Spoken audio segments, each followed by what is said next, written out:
और अब बात जल के जरिए कल को बचाने की मुहिम की कर लेते हैं, जिसने जबलपुर की सदियों पुरानी बावड़ी की तस्वीर पूरी तरीके से बदल कर रख दी।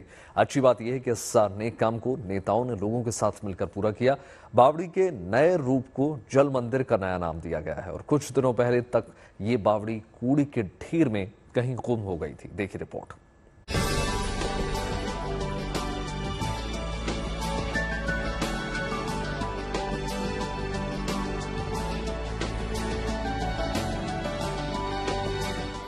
अगर एक साथ कई हाथ मिल जाएं, तो कोई काम मुश्किल नहीं रह जाता। हर नामुमकिन से दिखती समस्या का निदान मुमकिन हो जाता है।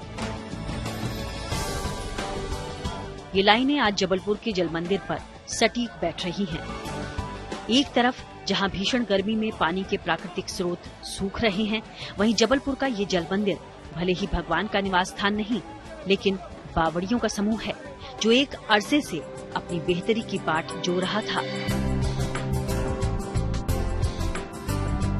बावड़ियों का ये इंतजार खत्म हुआ।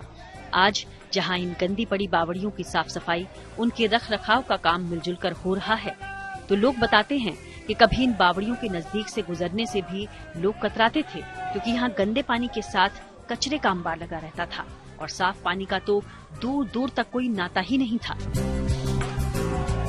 लेकिन अब इन बावड़ी की सूरत को बदलने का जिम्मा उठाया मध्य प्रदेश के कैबिनेट मंत्री राकेश सिंह ने, जो स्थानीय लोगों के साथ मिलकर इन प्राकृतिक जल स्रोतों को साफ करने की मुहिम चला रहे हैं।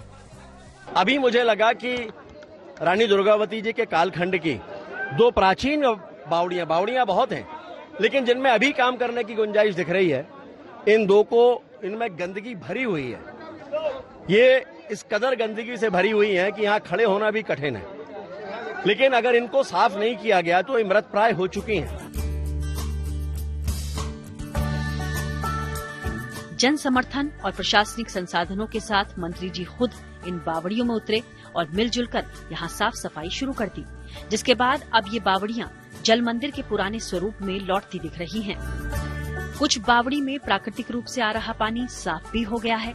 स्थानीय लोग इन बावड़ियों में आए सुधार से खुश हैं। पर मोहल्ले में काफी बदलाव आया है। लोग आते हैं, लोगों का एंटरटेनमेंट होता है, प्लस उसके साथ साथ ये प्राकृतिक धरोहर, इसके सुधार के चलते हुए तो वैसे ही सभी को खुशी हुई। पहले ये बहुत ही जर्जर थी, कोई मतलब ध्यान नहीं देता था, पर अब काफी ज्यादा सुधार है, तो लोग काफी खुश हैं इससे, इसके बनने से। इतिहास के पन्नों में इन बावड़ियों के बनने की कहानी रानी दुर्गावती के समय शुरू हुई थी। रानी दुर्गावती के दौर में जबलपुर में कई बावड़ी बनाई गई, मगर समय बदला तो इनकी जगह ट्यूबवेल और आरओ वाटर प्यूरिफायर ने ले ली। नतीजा ये हुआ कि ऐसे कई प्राकृतिक जल स्रोत खत्म होने की कगार पर पहुंच गए। फिलहाल तो जल मंदिर को उसके असली रूप में लाने की कवायद रंग ला रही है। कुछ बावड़ी की साफ सफाई से यहाँ का जल स्तर बढ़ गया है। जबलपुर की ये ऐतिहासिक विरासत बावड़ी आज आसपास के वातावरण को भी साफ सुथरा रखने में मदद कर रही है। ये पानी भरने से क्या है, जल स्तर पर बढ़ोतरी हुई और प्लस उसके बाद बहुत सारी चीजों में और अन्य लाभ हुए। जैसे पहले पानी मतलब गंदा होने के कारण भरा रहता था, तो उसमें कीड़े मकोड़े, आजू बाजू गंदगी, मच्छर वगैरह, पर अब वो क्लीननेस होती है उसकी, तो काफी ज्यादा आसपास का वातावरण भी अच्छा है और काफी सुधार है और लोग काफी खुश हैं इससे। फिलहाल तो बावड़ियों के अस्तित्व को बचाने की ये मुहिम जोरों पर है। जाहिर है ये ऐतिहासिक बावड़ियां जबलपुर की परंपरा, सामाजिक संस्कार और सरोकारों को जोड़े रखने की विरासत हैं, जिनको बचाए रखने की जिम्मेदारी आज जनप्रतिनिधि और जनता के प्रयासों से पूरी होती भी दिख रही है। जबलपुर से धीरज के साथ bureau report, good news today.